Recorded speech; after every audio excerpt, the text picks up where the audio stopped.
C'est correct, je travaille pour un quotidien, je suis habitué de synthétiser.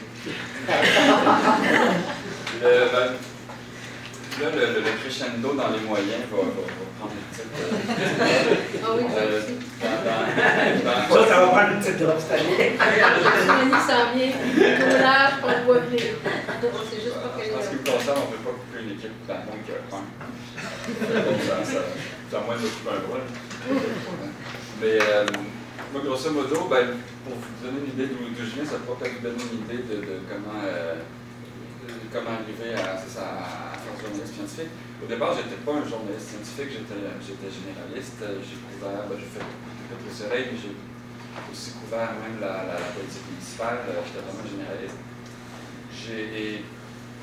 J'ai fini par proposer la chronique. Je m'étais évidemment toujours intéressé aux sciences. J'ai fini par proposer ma chronique où je réponds à des questions que les lecteurs m'envoient. C'est en m'envoyant toutes les questions que je recevais, que les commentaires que je recevais à mes patrons, que mes patrons se sont rendus compte qu'il y avait un intérêt pour la science qui avait jusque-là été assez, très, très sous-estimé.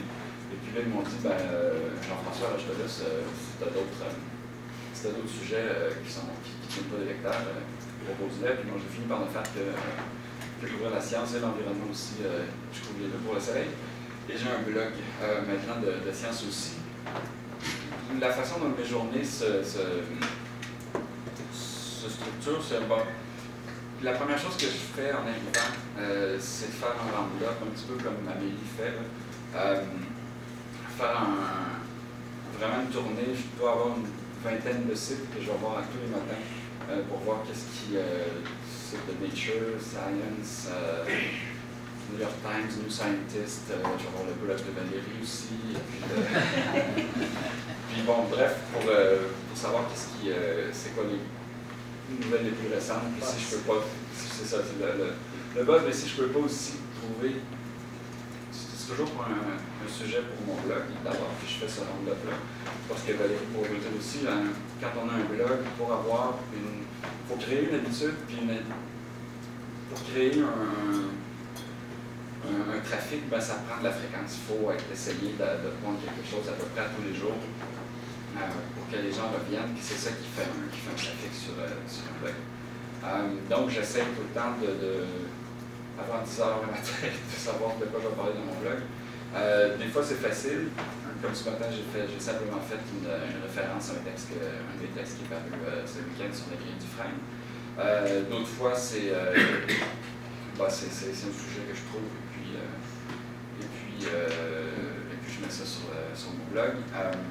Et puis, après ça, le restant de ma journée, je passe à documenter des questions pour le soleil. Des fois, ce que je mets dans mon blog se retrouve dans le soleil aussi. C'est des bases communicantes. C'est ça comme quand on est une équipe de 1. Les circuits sont courts. C'est ça. Puis à travers tout ça, j'essaie évidemment, il faut que je fasse mes entrevues et ma documentation pour ma chronique du dimanche. Fait que mes journées, puis, oui, c'est ça, tout ce que je voulais dire, c'est en science, il n'y a pas beaucoup il y a des communiqués de presse, oui, des universités, mais c'est un beat qui, par rapport à la santé, est beaucoup moins politisé. Il y a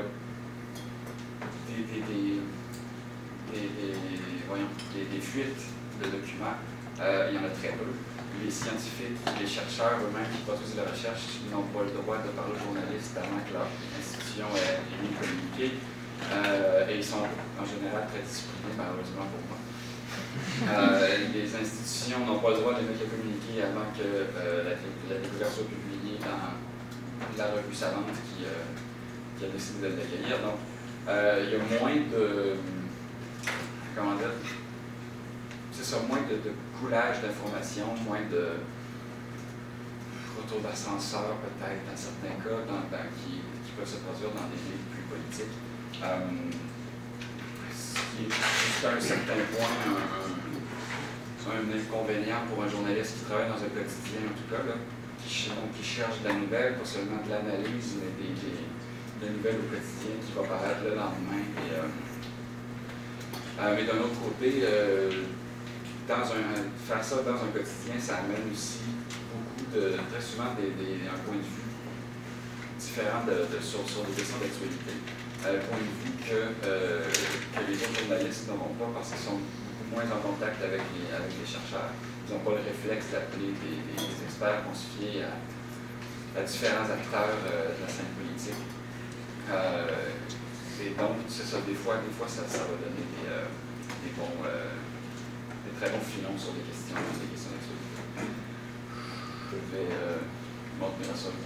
Si vous voulez un bel exemple dans le soleil d'aujourd'hui, pourquoi il y a des journalistes scientifiques, vous lirez la page de l'ACFAS. C'est plate, c'est épouvantable. Un scientifique, une scientifique très sympathique de l'Université Laval qui a écrit un texte, mais bon, bonne chance. Puis vous lirez les blogs de Jean-François, vous allez voir la différence.